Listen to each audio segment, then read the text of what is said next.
And what a difference a year makes. Well, not much actually. It is my birthday, or at least when this falls, it will be a day after my birthday. And I did last year, I did a video, it was my 70th birthday last year, and I did a video, and I thought I would do another one just about our relationship with time and how we just roll through time relentlessly, like a combine harvester rolling through a field of wheat. Each of us wakes up in the morning and we go through a routine. Even Molly and I wake up in the morning and go through a routine, even though we're retired and we don't really need to go through a routine. We do, because that's what we do as humans. And we go through this routine making memories. But do we store those memories? Do we just drift through the day with all these memories available to make, but we let them drift away, we let them fall away, thinking that a lot of things that happen to us during the day aren't worthy of storing away in our memory banks, are just a waste of time, as we waste time. And we all do it, don't we? We wake, work, rinse, repeat, sleep, wake, work, rinse, repeat, day after day after day. And all those days, unless we specifically, something really significant happens, they just disappear down this insignificant toilet of time as nothing more than a series of numbers on a calendar. And what a waste that is. And that is a waste, because we only get a finite number of those days, and we do drift through them, don't we, as a routine, when really we should be cramming as much into each day as we possibly can. But we don't, and actually that's absolutely fine. And that's the way it is, and that's the way it's always been for man. It will be thus right up to the time when we are replaced by another species equally as stupid and profligate. So it's happy birthday to me, and it's my day to walk blithely through the world, creating memories or not, and just to consign them to the bin of wasted days. And this seems to go against everything I talk about. But it's fine. That's absolutely fine, because we can't cram everything into memories. Our scrapbook is only as big as it is. Our brains are only as big as they are. Our memories are only as big as they are. We are but simple folk.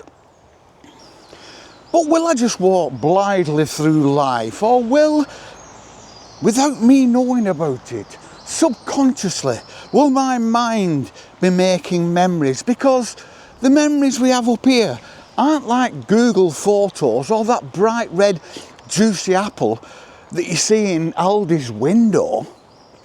No, when you cast your mind back, that is just a bunch of cloudy, ephemeral images and videos in ratty 420p resolution. You have to do a little bit of work, you lazy lot. You have to go looking for the memories. The memories don't just pop up. You have to go looking for them. It's like going into a massive library. The books are there, but you have to go looking for them. And when you find them, there's always that little rush when you think, I found it. This is what I was looking for. It's been here all the time, hidden away in the mists of memory, just sitting there. It wouldn't be as much fun if you could just walk through life thinking, ping, that day, ping, that day. No, it's that nice feeling, it's that nice warm fuzzy feeling of searching for a memory and then it being there, but being cloudy and vague and not quite real, like some ghostly image. And then the more you kind of just think about it, the more it becomes real, but it never becomes completely vivid. It's always just fadey, fuzzy at the edges, slightly soft focus, Vaseline covered lens. It's just there, but it's comforting because you don't want it to be too real, because it isn't real. It's a memory, and that's what you want it to be. You want it to be a story last thing at night before you go to sleep when you were a kid and your parents read to you. You want it to be turning that corner that you turned when you were a kid and seeing the buildings there that you remember, but they've changed over the years. But basically, they're the same buildings. These are the same memories, but they've changed. They'll probably be a bit more idealistic and pleasing, because we don't want to dwell on the bad memories. I've said this before. If you're going to delve back into the memories, into that scrapbook of time that you call your life, don't dwell on the bad stuff. Dwell on the good stuff. Dwell on the happy stuff. Because there will be plenty of both. Because we're humans, and that's what happens to us. When you go through life, it's full of rubbish, it's full of bad times, but that's the thing that builds your character. If you just lived a privileged, nice, safe life, where would be the point in that?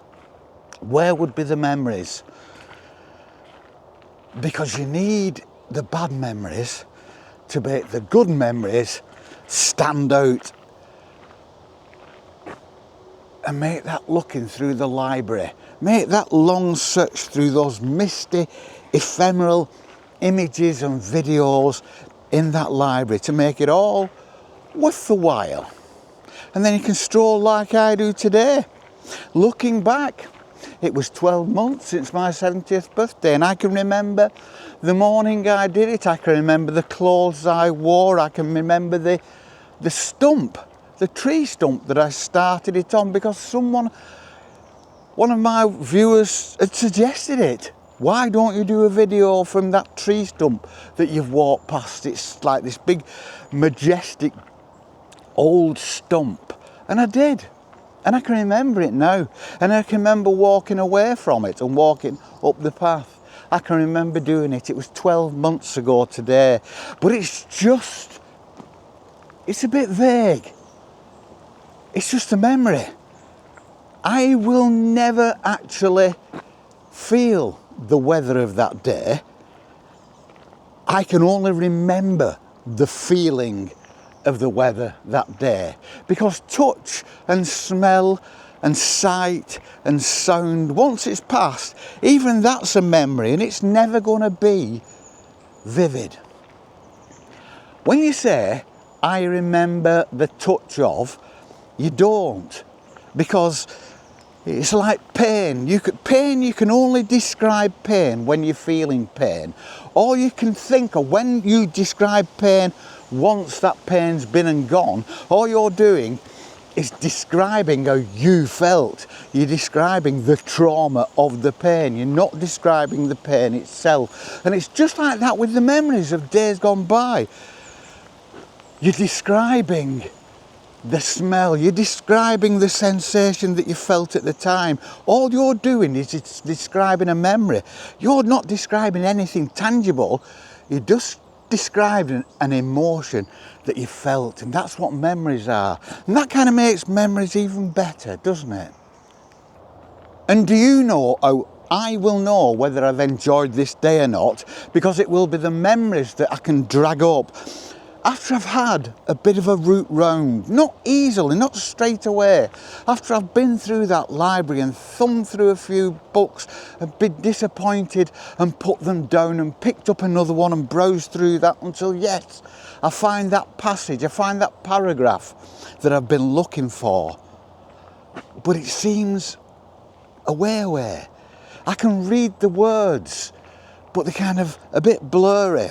But at the end of the day, I get it. I get what they're saying, even though a lot of it is just instinct. I know what it says, even though I can't really see what it says. And that's where I get the sense of that memory, the sense of that fragrance, the sense of that touch, the sense of that sound of the birds, the sense of seeing Molly behind me, walking through the grass. It's all a memory. It's all not real. It's all, you will never be able to reach out and touch that tree, taste that fruit, smell that petrichor. You will never be able to do it. It's all here. It's all stored away. It's just your memory saying, you can't feel it or hear it or smell it, no, or see it, no. But let me describe it to you. And your memory describes it to you to the best of its capabilities. But it will never be like the real thing. And that kind of, in a way, makes it better, because it's like your memories of a nice time of childhood, you don't want them to be too real, because they're like out there, ephemeral, comforting, vague, warm, fuzzy, like something you can't quite grasp, but you don't really want to quite grasp it, because you want to remember it like you want to remember it. And that's great. Isn't memory great? But it's not easy. It's not easy just to reach out and grab that memory and stick it on a plate in front of you and devour it.